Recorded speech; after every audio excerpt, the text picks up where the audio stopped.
Hello, very good morning dear student. Radhe Radhe, जय श्री कृष्णा, जय Shri Ram. Class 6 to 10 अपना एक ही टॉपिक चल रहा है संस्कृत में भाषा और वर्ण प्रकरण, जिसमें अपन ने भाषा का कहते हैं ना, कोई भी ग्रामर पढ़ने से पहले पता होना चाहिए हम लोग भाषा क्यों पढ़ रहे हैं। इसलिए हमने पिछली इंट्रोडक्शन क्लास में भाषा के बारे में पता किया था, जिसमें अपन ने पढ़ा था भाषा क्या होती है। ठीक है ना, तो भाषा अपन ने बोला था भाषा व्याकरण से नहीं सीख सकते, भाषा को अनुचरण से सीख सकते हैं, अनुकरण से। और सबसे बड़ी चीज है उसमें 4 टॉपिक मैंने भाषा के कौशल बताए थे भाषा को सीखने के, जो थे LSRW, लिसन यानी श्रवण सुनना, उसके बाद स्पीच यानी बोलना या वाचन या भाषण, और एक था तीसरा R फॉर रीड यानी पठन या पढ़ना, और W फॉर राइट यानी लेखन या लिखना। आज अपना जो टॉपिक है नेक्स्ट है वर्ण प्रकरण, उससे अपन ने शुरू कर दिया था। आज मैं वापस बता रहा हूँ, ध्यान से देखेंगे। वर्ण प्रकरण, वर्ण प्रकरण क्या है? देखो, वर्ण आपने देखा होगा, मैंने बोला था भाषा की जो सबसे छोटी इकाई होती है वो वर्ण होती है। सार्थक इकाई, वर्णों के सार्थक समूह को शब्द कहते हैं, शब्दों के सार्थक समूह को वाक्य कहते हैं, और वाक्य के सार्थक समूह जो हम बोलते हैं वो क्या कहलाते हैं? भाषा कहलाती है। तो सबसे पहले हमें भाषा को जानने के लिए संस्कृत में वर्ण पढ़ना पड़ेगा, जिसका नाम है वर्ण प्रकरण। वर्ण प्रकरण में देखना ध्यान से, सब 2 प्रकार से अपन ने डिवाइड किया था। एक था अच और दूसरा था हल। अच बोलते हैं स्वर को, हल बोलते हैं व्यंजन को। आज अपन पहला टॉपिक, पहला पार्ट पढ़ेंगे अच के बारे में, स्वर क्या होते हैं। तो देखो ध्यान से, अच यानी स्वर, स्वयं राजन्ते स्वरा, ये इसकी संस्कृत में परिभाषा है। अर्थात जिन वर्णों में के उच्चारण में स्वरों को सहयोग की अपेक्षा नहीं होती, यानी कि ऐसे स्वर जिनको किसी भी सहयोग की आवश्यकता ही नहीं, ऑटोमेटिक बोल सकते हो। मैं हिंदी में डेफिनेशन बताऊं लोकल लैंग्वेज में, तो जिसको बोलने में न के बराबर समय लगे, बहुत ही अल्प समय लगे, ठीक है ना, वो क्या होते हैं? स्वर होते हैं, जिनको किसी की सहयोग की अपेक्षा या आवश्यकता नहीं है। उसके बाद लिखा है संस्कृत भाषा में स्वरों की संख्या। तो संस्कृत भाषा में टोटल स्वरों की संख्या होती है 13। यहाँ तक अपन पिछली क्लास में पढ़ चुके थे।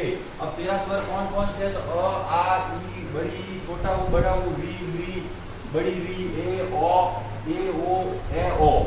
ठीक है ना, ये 13 स्वर हो गए संस्कृत में। फिर देखो स्वरों के भेद।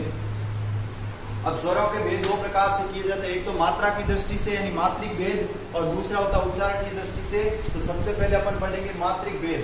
अब देखो मात्रिक भेद क्या होता है, देखो ध्यान से। मात्रिक भेद होता है मात्रिक दृष्टि से स्वरों के 3 भेद है। मात्रा का अर्थ है उच्चारण में लगने वाला समय। मात्रिक दृष्टि का मतलब क्या है? देखो मात्रा का मतलब होता है उच्चारण में लगने वाला समय।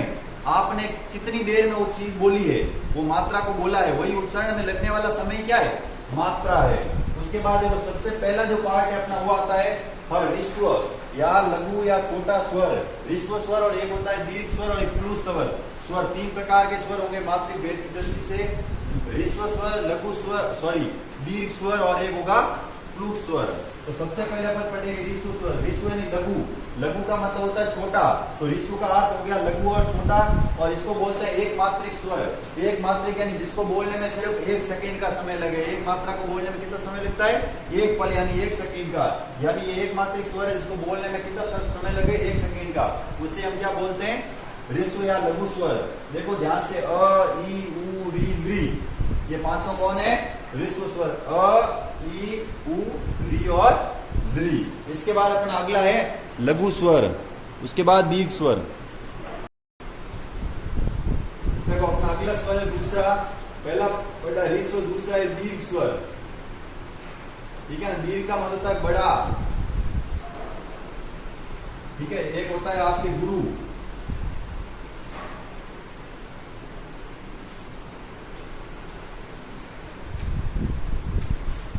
अब देखो दीर्घ स्वर या बड़ा स्वर क्या है? इसमें देखो, इसमें 2 सेकंड का समय, जिसको बोलते हैं द्विमात्रिक। क्या बोलते हैं? द्विमात्रिक स्वर।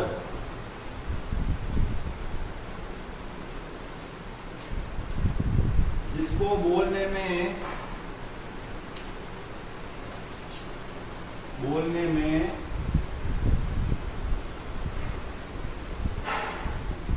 2 सेकंड का समय लगे।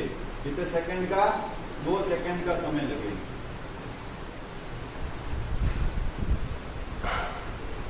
यानी जिसको बोलने में 2 सेकंड का समय लगे वो कौन सा स्वर है? दीर्घ स्वर, या जिसको बड़ा या गुरु, जिसका अर्थ होता है दीर्घ कह सकते हैं, बड़ा कह सकते हैं, गुरु कह सकते हैं।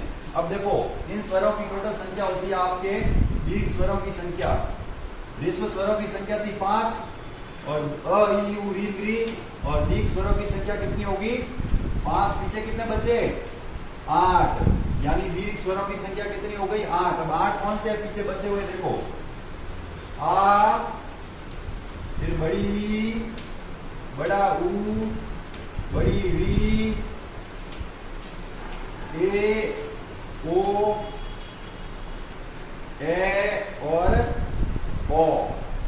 अब देखो ये बड़ा कैसे हुआ, हमको 2 सेकंड का समय कैसा लिखा, कैसे लगा देखो, अ जो बनता वो बनता अ प्लस अ से क्या बन गया आ, 2 का समय लग गया। फिर देखो ई प्लस ई बराबर बड़ी, यहां भी 2 का समय लग गया। फिर देखो ऊ है, छोटा ऊ प्लस छोटा ऊ बराबर क्या हो गया बड़ा ऊ, यहां भी 2 का समय लग गया। फिर देखो री प्लस री, छोटा री और छोटा री मिलकर क्या बन गया बड़ा री। उसके बाद देखो अगला अ प्लस ई मिलकर क्या बन गया ए, अ प्लस ऊ मिलकर क्या बन गया ओ, ठीक है ना। उसके बाद देखो ये मैं थोड़ा अलग लिख देता हूं इन दोनों को, ठीक है ना। देखो ये हो गया अ प्लस ई बराबर ए, अ प्लस यू बराबर हो गया ओ। फिर मैं लिख देता हूं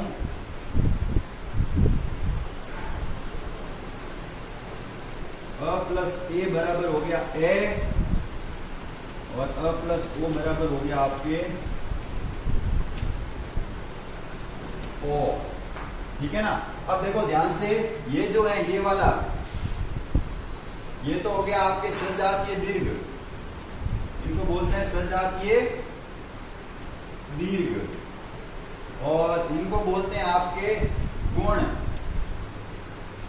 और ये क्या हो गई वृद्धि, ठीक है ना।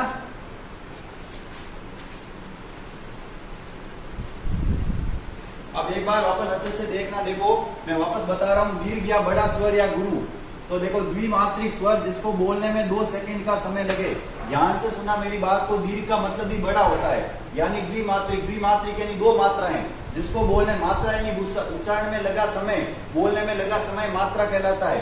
तो बोला जिसको बोलने में 2 सेकंड का समय लगे, सिर्फ 2 सेकंड का समय लगे जिसको बोलने में, वो कौन सा है दीर्घ स्वर। तो दीर्घ स्वरों में कितनी संख्या है टोटल 8, कौन कौन से आ ई उ री ए ओ ए ओ। अब देखो अ प्लस आ, ई प्लस ई बड़ी, छोटा ऊ से छोटा ऊ बड़ा ऊ, और डी से री क्या हो गया बड़ा री। ये चारों है सजातीय दीर्घ, जो आप सबको पता है दीर्घ स्वर संधि के अंदर काम आता है, संधि यहीं से बनती है। उसके बाद अ प्लस ई ए, अ प्लस ऊ होता है ओ, तो ये क्या हो गया गुण। उसके बाद देखो नेक्स्ट अ प्लस ए, अ प्लस ओ हो गया ओ, ये क्या हो गई आपके वृद्धि। तो ये था अपना दूसरा, वृद्धि हो गई। इसी के साथ जो अगला अपना लास्ट आता है वो है प्लुत स्वर। इससे अगला अपने पास तीसरा जो है वो है प्लुत स्वर, अपना लास्ट पार्ट है इसका, मात्रिका जिसको बोलते हैं प्लुत स्वर। क्या बोलते हैं प्लुत स्वर। प्लुत स्वर में देखो इसको त्रिमात्रिक बोलते हैं। क्या बोलते हैं त्रिमात्रिक। त्रिमात्रिक का मतलब समय आप समझ गए होंगे, कितना समय लगे 3 सेकंड का समय, 3 सेकंड का समय, ठीक है ना। उसके बाद इसका प्रयोग कहां होता है संबोधन में, प्रयोग होता है आपके संबोधन में, इसका प्रयोग होता है, ठीक है ना।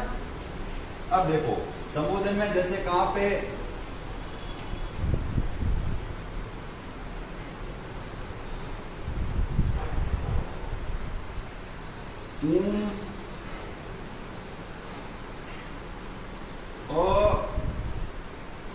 ऐसे बोलना ओ। अब देखो सारे स्वर ही प्लुत है, अगर पूछे प्लुत स्वरों की संख्या तो सारे स्वर प्लुत है, सारे स्वर प्लुत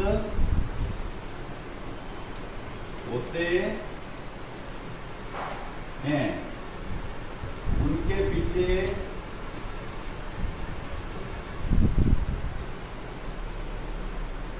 एक और मात्रा लगानी पड़ती है, मात्रा लगानी पड़ती है। तो ध्यान से देखो प्लूत स्वर क्या है।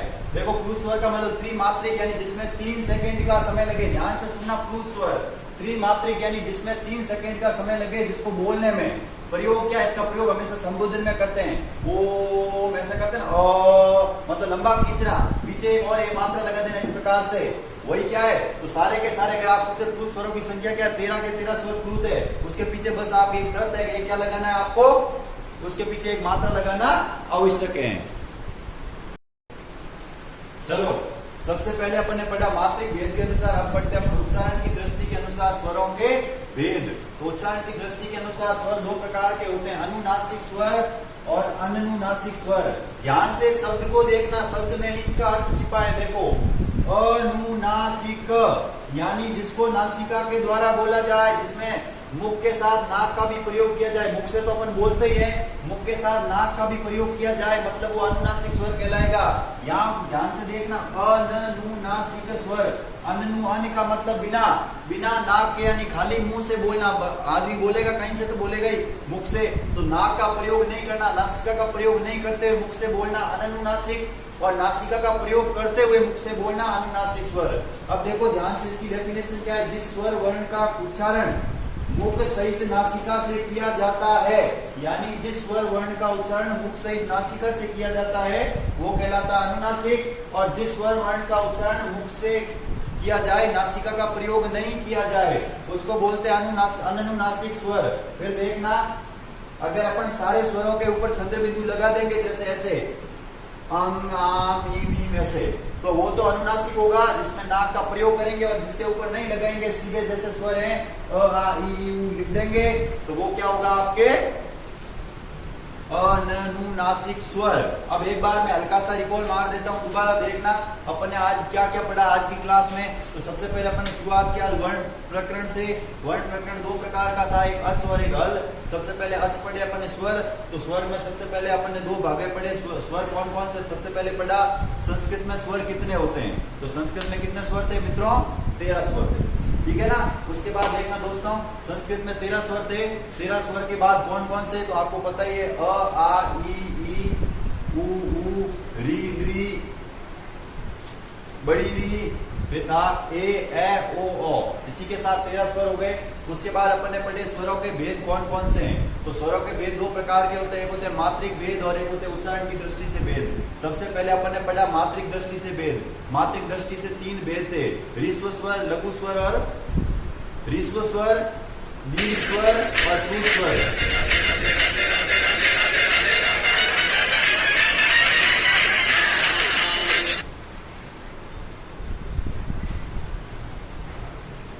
सबसे पहला था ह्रस्व स्वर, सॉरी बीच का फोन आ गया था, ह्रस्व स्वर। और उसके बाद दीर्घ स्वर, तीसरा था प्लूत स्वर। सबसे पहले ह्रस्व स्वर। ह्रस्व स्वर थे, आप ह्रस्व को लघु या छोटा भी बोलते हैं, वो थे स्वरों की संख्या 5। कौन कौन से थे, अ ई उ री री, ठीक है ना। उसके बाद ऋषि यानी एक मात्रिक, जिसको बोलने में 1 सेकंड का समय लगे, वो ऋषि थे। उसके बाद दूसरा अपन ने पढ़ा दीर्घ स्वर। दीर्घ स्वर होते हैं द्विमात्रिक, जिनको लघु या बड़ा कहते हैं, जिनको बोलने में 2 सेकंड का समय लगे। वो कौन कौन से थे, एक तो थे सजातीय दीर्घ। सजातीय दीर्घ कौन से होते हैं, आ ई उ री, और आ बनता है अ प्लस अ से, यानी 2 सेकंड का समय। फिर देखो ई बड़ी बनता छोटी और छोटी से, उसके बाद अगला उ से, और फिर लास्ट का री री री। ये तो हो गए सजातीय दीर्घ। चार हो गए, अभी 4 कम पढ़ने, 2 गुण के, अ प्लस ई ए, अ प्लस उ ओ, 4 और 2 6। उसके बाद लास्ट में 2 वृद्धि के, अ ए अ ओ, यानी 2 वृद्धि के, 4 + 2 + 2 8 हो गए। उसके बाद थे प्लूत स्वर। सारे के सारे स्वर प्लूत स्वर कहलाते, 13 के 13। प्लूत स्वर का प्रयोग किया 3, ये त्रिमात्रिक होता है, इनके पीछे एक मात्रा एक्स्ट्रा लगाई जाती है। हिंदी में जैसे 3 लिखते हैं ना देवनागरी लिपि में, वैसे 3 लिख के उसको पीछे से दर्शाया जाता है, और इसमें त्रिमात्रिक यानी 3 सेकंड का समय लगता है। उसके बाद हमने अगला पढ़ा उच्चारण की दृष्टि से 2 प्रकार के थे, एक अनुनासिक और एक था अनुनासिक। अनुनासिक यानी जिसके अंदर, ध्यान से देखना, शब्द को पकड़ो, अनुनासिक यानी मुख से तो बोलते हैं, मुख सहित नासिका से बोला जाए, मुख और नासिका दोनों का प्रयोग हो, अनुनासिक। उसके बाद अनुनासिक यानी नासिका के बिना यानी खाली मुख से बोला जाए, तो पूरे के पूरे 13 स्वर उच्चार अनुनासिक होते हैं और 13 के 13 अनुनासिक और अनुनासिक होते हैं। यहाँ सबके पीछे ऊपर एक चंद्र बिंदु लगेगा और इसमें कोई भी चंद्र बिंदु नहीं लगेगा। तो आज की क्लास यही खत्म होती है। आप अच्छे से इसको वीडियो को अच्छे से देखोगे, मैंने जितना कोशिश की मैंने बहुत अच्छे से समझाने का प्रयास किया है। आप इसे अच्छे से बेटर से बार बार 2 से 3 बार रिवाइज करके देखिए और समझने का प्रयास कीजिए। ये कोई आपको नॉर्मल चीज लगती है लेकिन ये बेसिक चीज है, सबसे स्ट्रॉन्ग है, क्योंकि आपको जब तक वर्ण शब्द और वाक्य का नॉलेज नहीं होगा, आपको भाषा और व्याकरण का सब्जेक्ट का ज्ञान कभी होना ही नहीं है। इसलिए आपको इस चीज को बड़े ध्यान से अच्छे से पढ़ना है। और जो भी बच्चे क्लास अटेंड नहीं कर रहे हैं भाई, क्लास अटेंड कर दो, क्योंकि कोरोना का भी कोई भरोसा नहीं है कब तक चले, तो आपको ऐसे ही पढ़ना है, नहीं तो आपकी तब तक पढ़ाई खराब हो जाएगी।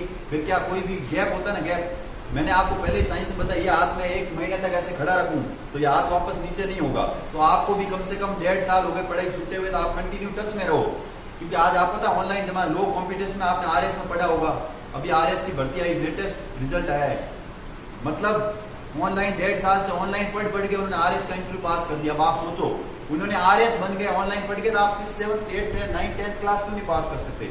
आपको भी उनकी तरह परिपक्व बनना पड़ेगा, आगे बढ़ना पड़ेगा। आगे अगर वाकई आगे बढ़ना है तो आपको थोड़ी मेहनत तो करनी पड़ेगी। आज के लिए बस इतना ही मित्रों, जय हिंद, राधे राधे। अगली क्लास में फिर मिलेंगे।